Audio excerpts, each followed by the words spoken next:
Happy Friday to you, and welcome to another edition of Just Talking, the show where we rant and rave and discuss various topics that come to my head.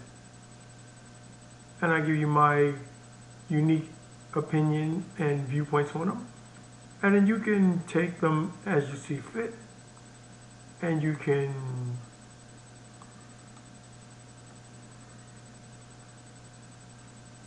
do with them as you will. Today we are going to talk about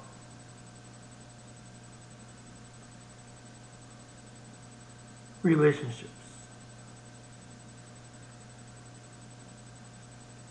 And in particular, we're going to talk about dating, sex, and marriage. And during this conversation, we are going to dive into what constitutes each, its pluses and minuses, and what the future holds for each of the three concepts. Now, the whole social construct is predicated on three steps: dating, sexual relations, and marriage. The first two are interchangeable. You can either have dating and then sex, or sex and then dating, depending upon what you're looking at the time that you engage in what you're engaging in. Marriage is the third, and obviously the best outcome of the relationship, of the interactions. When people tend to conflate the three, they're looking at it in the sense that each one is important in its own right,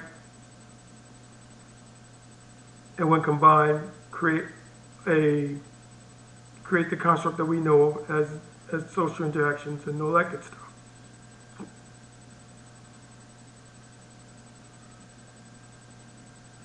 Each one is a component. It's not the end all, the be all. It's not the end result. It's just a means of getting there. And we're going to start, for the purposes of this conversation, with sexual relations.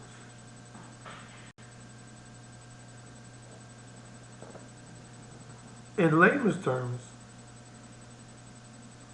sex is the penetration of a man and a woman with the outcome of procreation.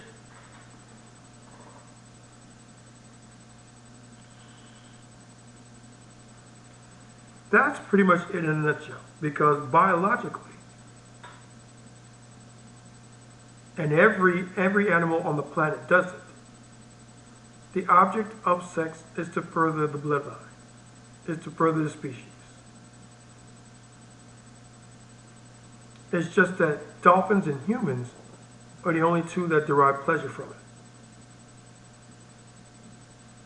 That's why in the animal kingdom, after the male and the female copulate, the female normally turns around and does something, growls, charges, whatever, to make the male back away.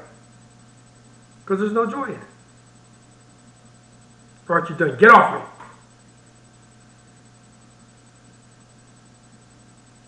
And the man goes, okay, and goes about his business. We and dolphins are the only two species that do it for the joy of it, the pleasure of it. Coming from a conservative point of view, that's kind of how we got into the situation to begin with. Because sexual relations for pleasure isn't the way we were supposed to do this. It's not the way it's supposed to be. It's not the way it's supposed to happen.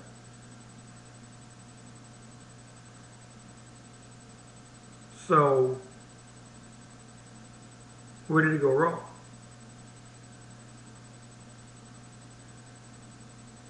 Proper wisdom and common sense will tell you that it pretty much went bad with the advent of birth control. As my fellow content creator Pearly would like to say, and shout out to Just Pearly Things channel, check them out, they're really good. When birth control was introduced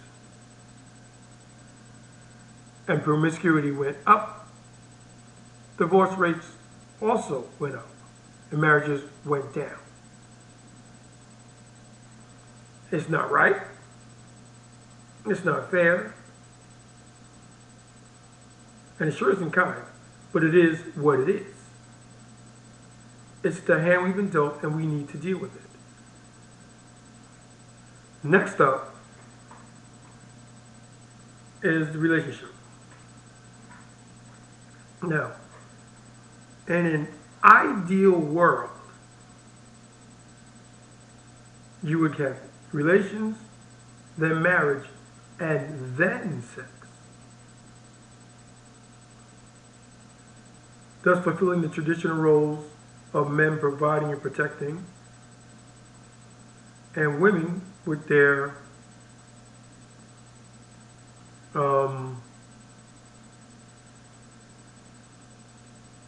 purity and youth. Now, I will say, one of the main reasons why I believe people wait a longer time to get married is because we live longer. Back in the 1400s, if you made 30, you were an old man. So you had to get married at 15. You had to. If a woman was 20 and still not married, there was something seriously wrong. And that's simply because you had to get the most bang for your buck, in the sense that you had to breathe as often as possible, because you weren't going to live that long. People didn't start living longer lives until the advent of modern medicine. Then the ages started going up. Excuse me. And people started living longer. And when people started living longer, they're like, well, we don't need to rush to get married. Let's take our time. Let's wait a little bit. And then the advent of birth control came, and you had a lot of people now saying, wait a minute. I can now have sex.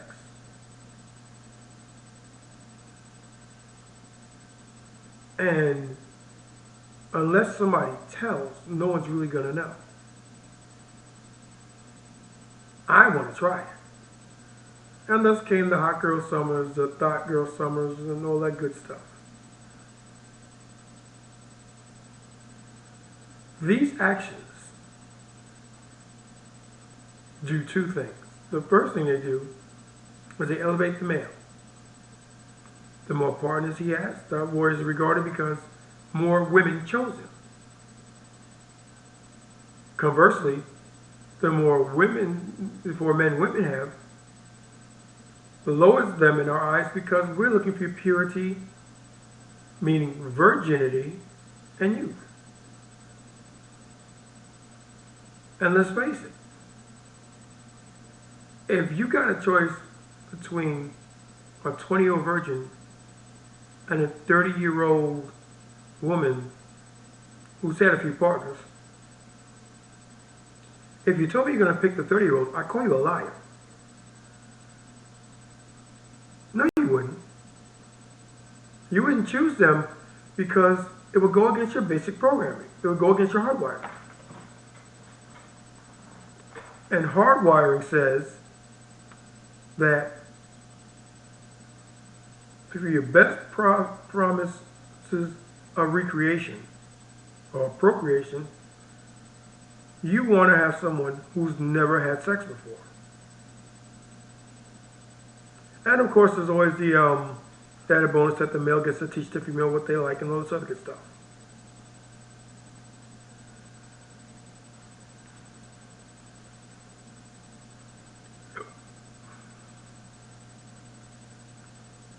People tend to think that the ideal world, the utopia version, is unattainable. And I would say you're absolutely right. Mainly because of the old but true saying, you can't unsee it once you've seen it. And this is what happened. When birth control was introduced, women saw that they could have unprotected sex with no consequences. And they liked it. Simple. I can do what I like without any kind of fear of repercussions at all. I like this. I'm going to continue to do it. I'm going to tell my friends about it. And tell other friends about it. And before you knew it, you had the sexual revolution of the late 60s. Free love, they called it. Free in the sense it was free from consequences. And guys were all about it because that meant they could have sex with women and not have to worry about shotgun weddings or child support or anything like that. Anything like that.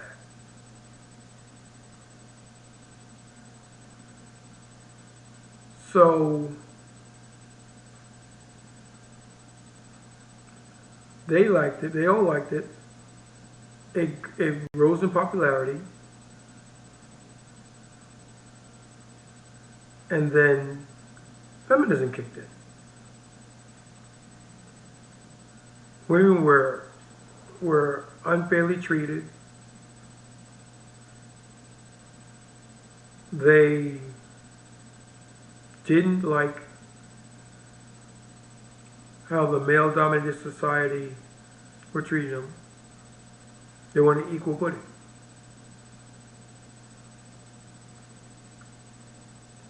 So they began to advocate for that at the expense and detriment of the males.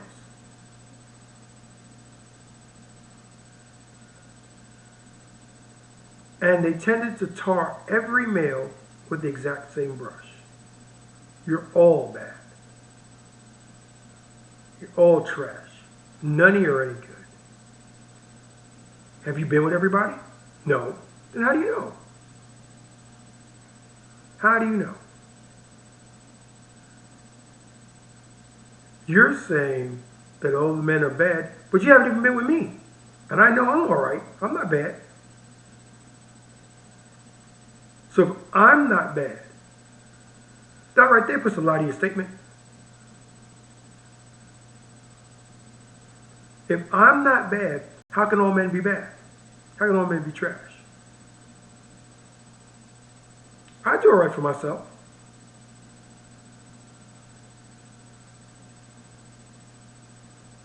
But you don't hear me though. You never hear me. You don't hear me because I say things that your mama and daddy should have told you. And I don't have a filter. I'm going to tell you what it is, how it is, when and where it is, who it is, and why it is. And you can process that information and do with it as you will. You don't have to listen to it at all. I don't care. You can be, you're an idiot, whatever.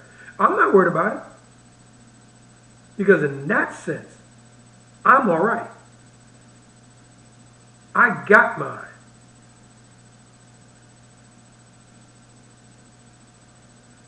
I have my family.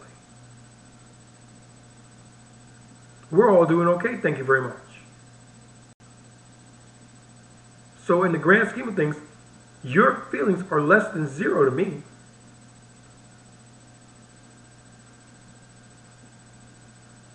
Less than zero.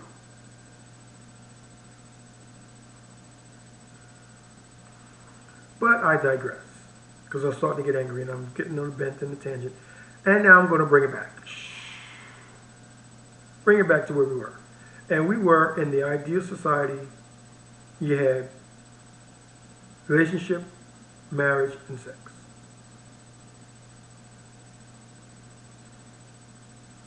Now we have sex and relationships.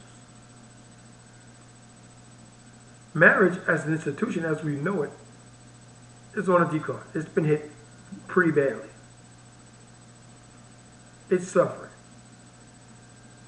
And there's talk of putting it out of its misery and scrapping the concept of marriage and do something else. Here's my personal outlook on that little bit of information. Yes, marriage is hard. Yes, marriage is a work in progress. From the moment you say I do, you are working toward a common goal. You're a work in progress. The unit, the concept is a work in progress. Do I believe in prenups? Nope. Why? Because, to be honest with you, I don't see myself getting divorced.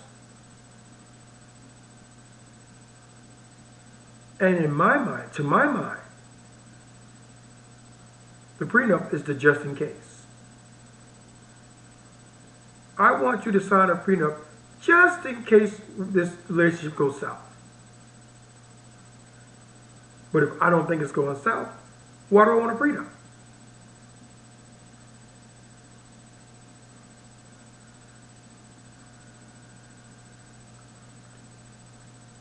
The one line from my marriage, my wedding day, that I will always remember is "till death do us part." And I took that very seriously. I took that so seriously that I told my missus once, it was one time and out the door.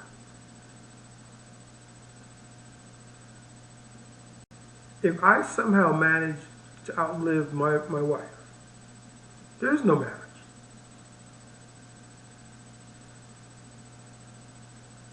I'll talk to people.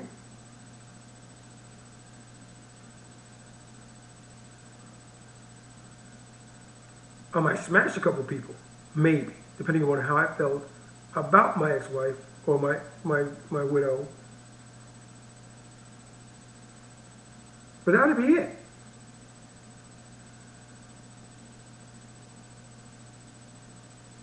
She means that much to me.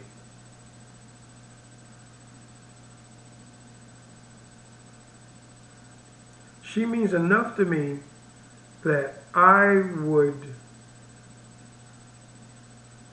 chuck it all,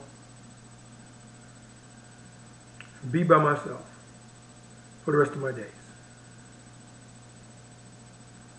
Because I meant it. When I said "till death do us part," I meant it. So as I said before, love is fluid. Some days you're always going to love them, but there are days when you won't be able to stand them.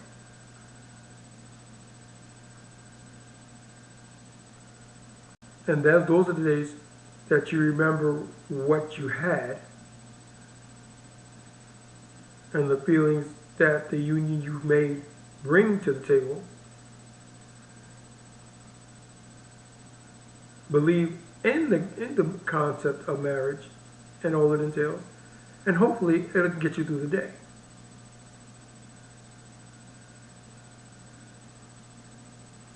There is no way on this earth that a prenup does anything more than give either one of you, the male or the female, the man or the wife, a side eye to getting out. Because you're thinking, if I get out, I don't lose half. I lose what we bought in here together, since we get together. And the other thing a lot of people don't think about in terms of prenups is that 8 out of 10 males that enter a union don't have the pot to piss in.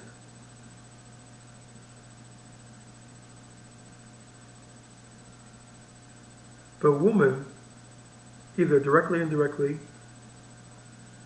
helps the man to achieve his status.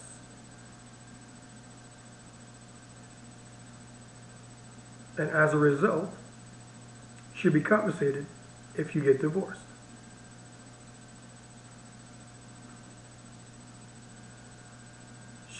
Does she get half? No.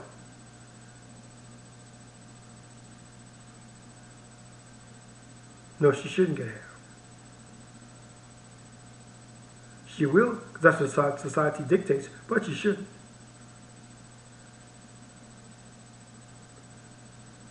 There should be a way that you take the two numbers of the people together and you match them up and you come to a conclusion that because she helped with this, she is entitled to X amount of money. And she's given X amount of money.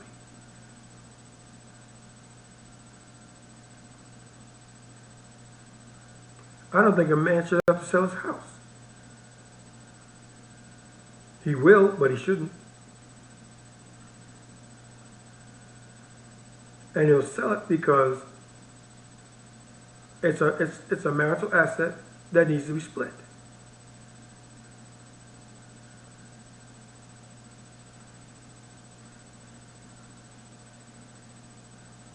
Ridiculous. But again, I'm going off topic. And I apologize for that. While I get my thoughts together, let's pause for a moment and review the rule of 4. Like, the easiest way to show us you care. Like the video. 1 second costs you nothing. And in return, it allows us to do what we do and help us reach a wider audience. 2, subscribe. When you subscribe, you put on a list that will inform you. Actually, no, it won't inform you. What it does is put you on a list that allows you access to current, past, and future episodes. Comment. You like what we're doing? Tell us. You don't like what we're doing? Tell us. We can't grow if we don't know. And who knows? You might type in something. It may turn into an idea for a show.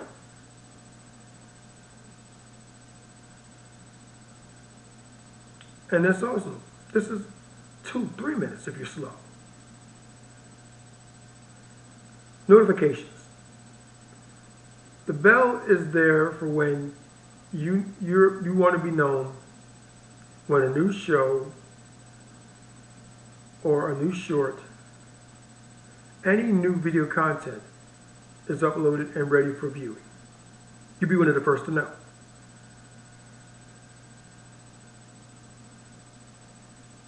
4 things that allow us to grow, engage with more people,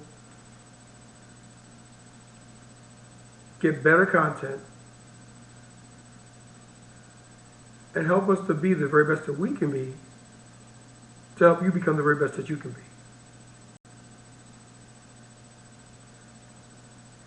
And as a bonus, or yet another step, consider donations.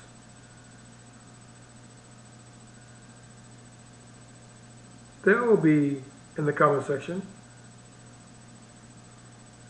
Click on one, donate whatever you feel. Also coming up is Super Chats,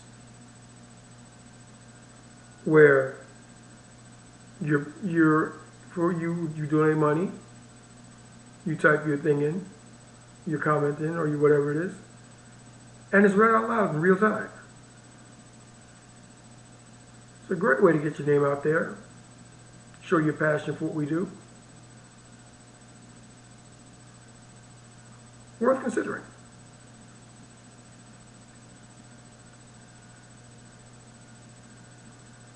Okay.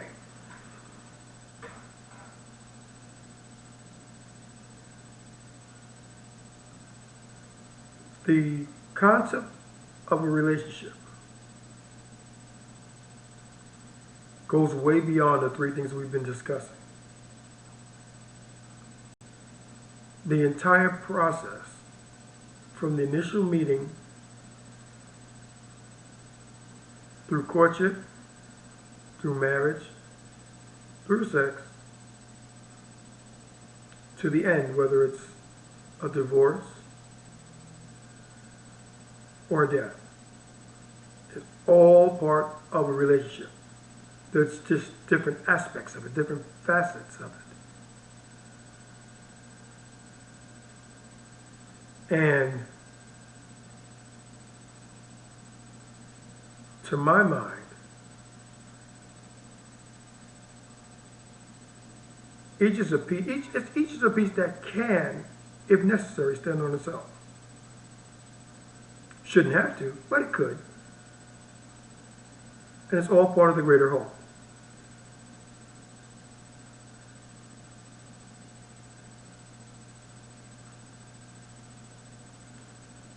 The concept, the execution, the end result of any relationship should be happiness. And also, a relationship doesn't have to be male-female. It could be a friendship. It could be a business relationship. Anything where two or more people can get together and work toward a common good is considered a relationship. For the purposes of this argument, we have been talking about personal relationships, but that's not the end all be all of it. There are more aspects of it. Speaking of which,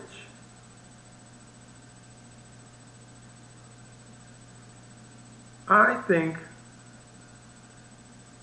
that the relationship between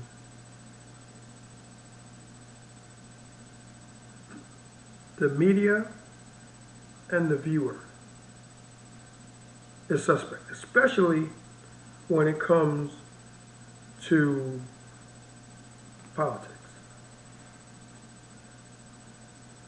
I'm not going to get into that right now, because I can devote and will devote an entire show to that. I may have some guests on the show, guest calls, whatever. Haven't really thought about it yet, but that's something I think really needs to be discussed, because it's not working.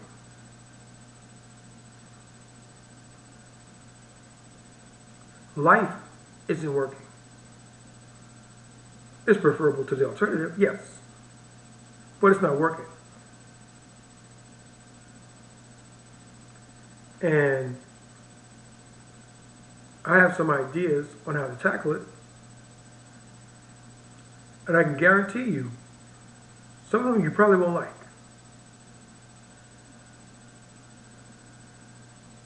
Full disclosure up front, you're not going to like some of the ideas that I come up with, because I'm looking at it from a macro vision point of view. I see the big picture. I can see the day-to-day individual, but then I can zoom out. And I can see the whole thing.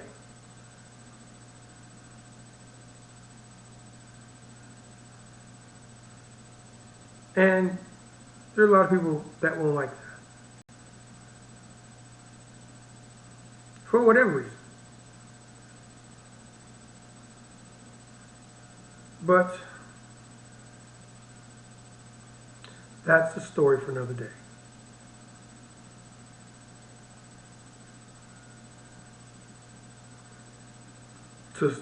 And to sum up, relationships are hard.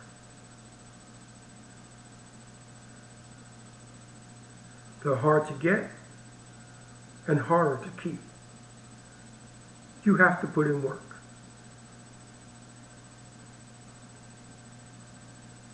You have to put in work hourly.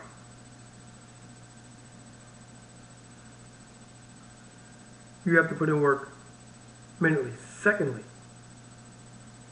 Every second, every minute, every hour, every day. You have to put in work. Because in the risk-reward structure, the rewards way outstrip the risks.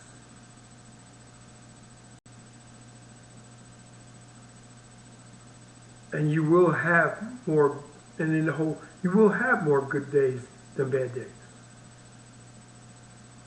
You will have more ups than downs.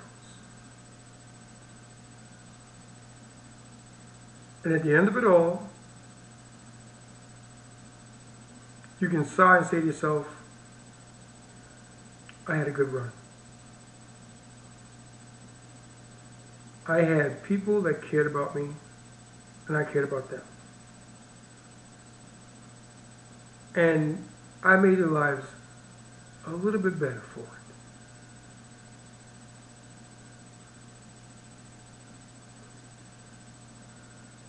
Here's hoping that you will be able to say the same.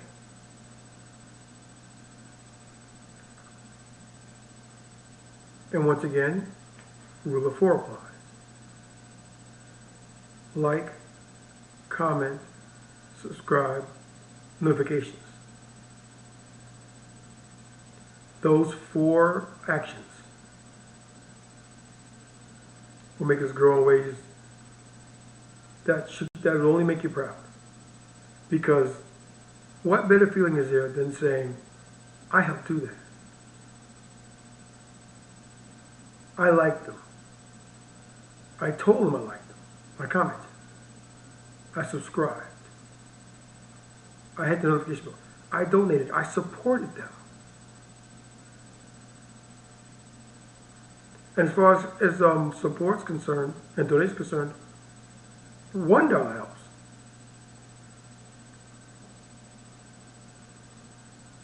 Because if that's what you can give, then that's what you can give.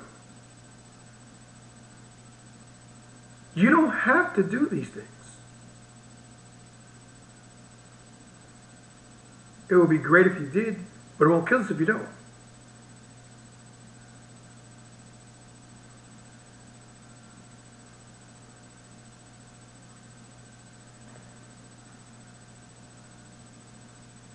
And with that, we're going to close out. Hope you enjoyed this rant.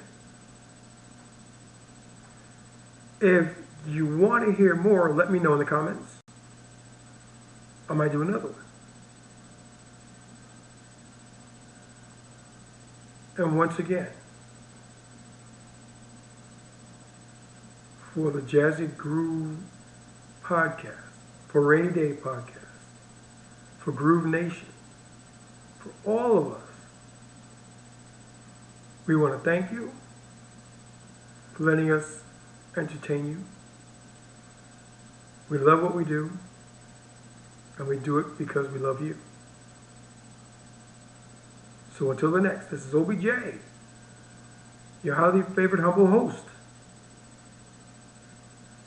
saying stay safe, be good to one another,